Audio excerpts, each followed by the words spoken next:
पर सवाल खड़ा करते रहे कि विपक्ष का अदा नहीं कर रहे, लेकिन जानबूझ करके उनको छोड़ दिया गया था कि आपको जो करना है करें, चूँकि फिर हम उतरेंगे तो आप परेशानियों में पड़ जाएंगे, क्योंकि लगातार आपको हम तो चैन से सोने नहीं देंगे। सरकार ने किया है, क्योंकि सरकार पूरी तरह से अंतर्द्वंदता के शिकार हो रही है। भारतीय जनता पार्टी से कोई प्रस्ताव नहीं आए हैं, यानी मुख्यमंत्री स्वयं भारतीय जनता पार्टी के अधीनस्थ हैं, इसलिए उन्होंने इस तरह के बयान दिए हैं।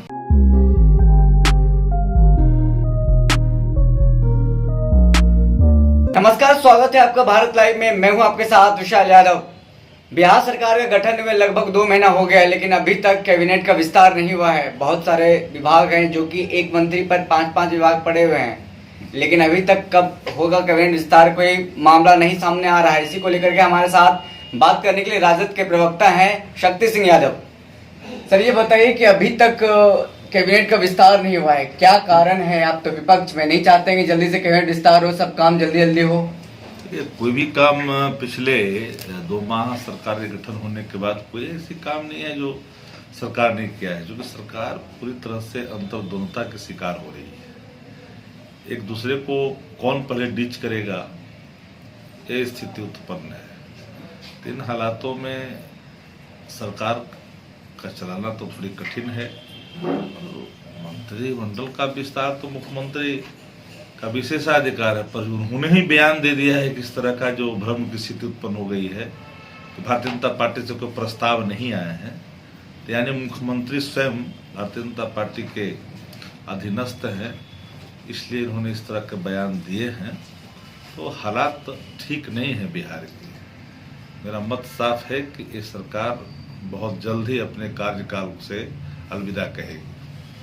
19 लाख रोजगार को लेकर के कहा गया था कि जल्दी ही इस पे काम, लेकिन अभी तक कोई कुछ नहीं हो रहा है। मतलब कई विभाग है इसमें लंबित पड़े हैं रोजगार को लेकर के, और आप लोगों ने कहा था कि अगर नहीं होता है तो हम लोग जल्दी ही जनता के साथ सड़क पर उतरेंगे। बिल्कुल, हम लोगों ने जो कहा अपने वादे के अनुकूल स्टैंड पर कायम रहते हैं।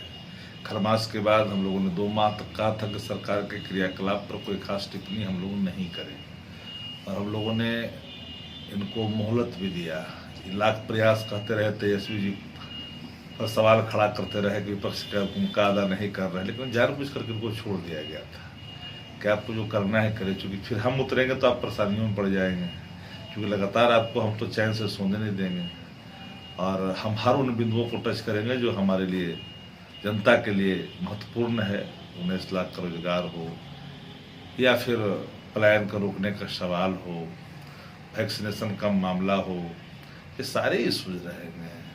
कोई इशूज उससे अछूता नहीं रहेंगे।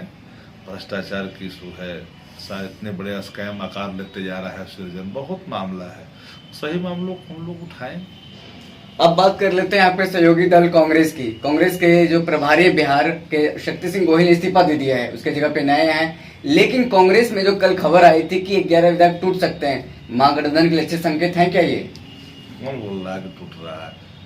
अब राह चलते आदमी कोई कह रहा है कि कांग्रेस के ही पूर्व विधायक हैं भरत सिंह, उन्होंने बयान दिया है। भरत सिंह को टिकट मिला है, कुछ है पार्टी में, कोई पद पर है, कांग्रेस में है, वो किसी के उस काय पर वो बोल देगा तो उन्हीं से कांग्रेस चलती है क्या? कांग्रेस उन्हीं से नहीं चलती है। टूट जाएगी कांग्रेस, तबर भी कह रहे थे कि अशोक चौधरी के टूट जाएगी कांग्रेस, तो पूरा जोड़ा जमाए सर थक न गए थे, तब टूट जाएगा उनका घर, छत बिछत होने वाला है, और जल्द उनको अपने हैसियत का अंदाजा लगेगा जब उनके लोग ही भाग करके खड़े हो जाएंगे। नीतीश कुमार जी फिर से जनता दरबार लगाने वाले हैं। जब से उन्होंने जनता दरबार चलाना बंद किया तब से उनकी लोकप्रियता घट रही है। अब धीरे धीरे कहा जा रहा है फिर से वो अपने पुराने तेवर में आ रहे हैं, जनता दरबार लगाने वाले हैं जल्दी ही। कौन सी नई खबर है? बराबर जनता दरबार लगाते हैं, लोक संवाद करते हैं, कौन जन संवाद, लोक संवाद, ये वो संवाद करते हैं। अब तब उसके बावजूद संवादहीनता है। मुख्यमंत्री का चेहरा कोई पसंद नहीं करता है, रंग रोगन चाहने से उनको कोई स्वीकार कर लेगा क्या? उनके हर गुण और अवगुण से लोग अवगत न हो गया है कि ये आदमी किस तरह के हैं। इस आदमी से राज्य का भला नहीं होगा। ये व्यक्ति सिंगल कास्ट एम्पावरमेंट की योजना को चलाता है। सिंगल कास्ट एम्पावरमेंट अब निकालिए ना, जो रपट आई है, पर कैपिटा इनकम कौन जाति का बढ़ा है? एक सिंगल जाति का न बढ़ा है, पर कैपिटा इनकम में वृद्धि हुआ इनके राज्य में। बहुत बहुत धन्यवाद। हमारे साथ मौजूद थे, बात कर रहे थे शक्ति सिंह यादव हैं, राजद के प्रवक्ता। उन्होंने तमाम सवालों का जवाब दिया और कहा कि जल्दी ही खरमास के बाद हम विपक्ष के तौर पे सरकार को घेरने वाले हैं। जो 19 लाख रोजगार का मुद्दा था, चाहे तमाम मुद्दे हो, वैक्सीन को लेकर के हो, उनको लेकर हम सरकार को घेरेंगे। बहुत बहुत धन्यवाद। अगर ये वीडियो पसंद आई और वह बिहार के राजनीति और बिहारियत से सरोकार रखेनी तो सब्सक्राइब बटन दबा के चैनल के सब्सक्राइब कर ली। ओजे एगो घंटी बा, ओकरा बटन दबा देला से कुल सटीक और मारक खबर रुआ मुफ्त में मिल जाई। अगर रुआ पत्रकारिता के हमनी के नया प्रयोग में सहयोग कर चाहतानी तो ज्वाइन बटन दबा दी। पेटीएम नंबर नोट कर ली 9386816700। धन्यवाद।